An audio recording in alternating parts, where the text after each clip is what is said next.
안녕하세요. 눈IT 이성강사입니다. 저는 갤럭시 S10 구매하고 한 일주일 정도 사용해봤는데 대체적으로 만족하면서 사용하고 있습니다. 하지만 몇 가지 아쉬운 점들이 있어요. 저는 갤럭시 S10 이전에는 갤럭시 노트 9을 구매했는데 그 이전 작과 비교하지 않을 수 없는데 오늘은 갤럭시 S10과 비교해서 갤럭시 노트 9이 좋은 기능 3가지에 대해서 설명드리도록 하겠습니다. 첫 번째는 지문 인식인데요. 저는 지문 인식이 갤럭시 노트 9이 훨씬 좋더라고요. 이번에 갤럭시 S10은 디스플레이에 내장된 온스크린 지문 인식으로 잠금 해제가 놀랍도록 쉽다고 홍보를 많이 하는데 저도 몇 번씩 해보면 반응이 생각보다 조금 느린 것 같고요. 조금만 빗나가도 일치되지 않는 지문입니다. 이런 메시지가 하루에도 몇 번씩 나와서 아직까지 위치를 적응 못하는 것 같아요. 그래서 저는 지문 인식이 부족해서 가끔씩 얼굴 인식이 더 편할 때가 있더라고요. 얼굴 인식은 끄기 버튼 누른 다음에 렌즈만 쳐다보면 잠금이 바로 이렇게 해제되거든요. 하지만 갤럭시 노트 9은 뒤에 지문 인식이 있어요. 저는 이게 굉장히 편리하더라고요.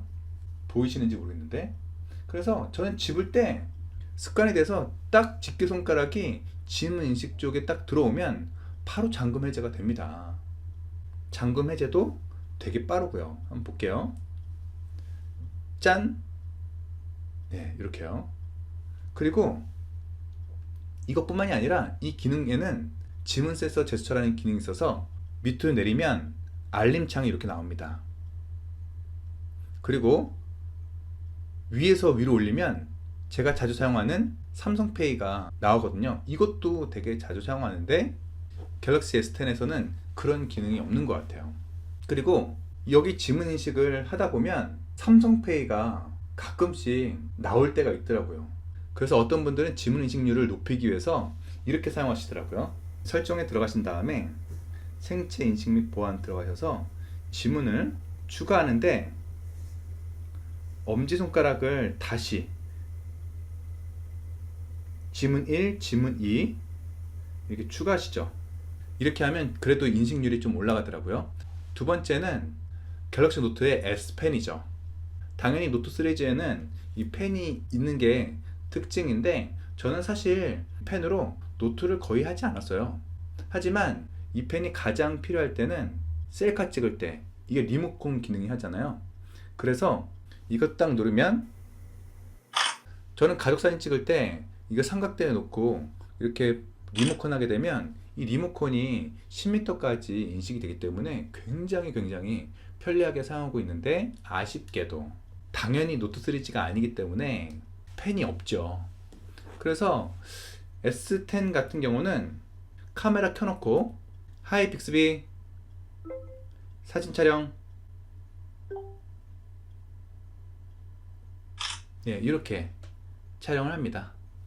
세 번째는 배터리인데요. 저는 이번에 갤럭시 S10을 구매한 이유가 이전에 갤럭시 노트 9을 사용했었는데 좀 무겁고 화면이 커서 이번에는 조금 작고 가벼운 스마트폰을 원해서 갤럭시 S10을 구매했습니다. 당연히 배터리 용량이 작은 걸 알고 있었거든요. 갤럭시 S10 배터리 용량은 3400mAh고요. 갤럭시 노트 9 배터리는 4000mAh입니다. 제가 갤럭시 노트 9 중에서 또 좋았던 중에 하나는 배터리 걱정을 전혀 하지 않았어요. 하루는 충분히 갔거든요. 하지만 갤럭시 S10은 제가 오전 8시에 스마트폰을 처음 만졌는데 지금 오후 6시 되니까 거의 3%밖에 남지 않았습니다. 하루가 가지 않는다는 거죠. 그럼 꼭 반드시 보조 배터리를 가지고 다녀야 되는 거죠. 만약에 여러분들이 배터리 용량을 좀 더 크게 사용하고 싶다면 갤럭시 S10을 구매하지 말고 갤럭시 S10 플러스를 구매하셔야 됩니다. 갤럭시 S10 플러스 배터리 용량은 4100mAh니까요. 그 외에도 여러 가지 비교할 것들이 있는데 저는 이 세 가지가 가장 좀 갤럭시 S10의 아쉬운 부분이라고 할 수 있습니다. 여러분들은 갤럭시 노트 9과 갤럭시 S10 사용하면서 어떤 것들이 불편하고 어떤 것들이 좋았는지 댓글로 남겨주시면 또 같이 공유하면 좋겠네요. 오늘 영상에 도움이 되셨다면 좋아요 버튼과 구독 버튼 눌러주시고요. 저는 계속해서 갤럭시 S10, 또 갤럭시 워치, 액티브, 또 갤럭시 버즈 이 컨텐츠를 만들 예정입니다. 기대해 주시고요. 다음 영상 때 뵙도록 하겠습니다.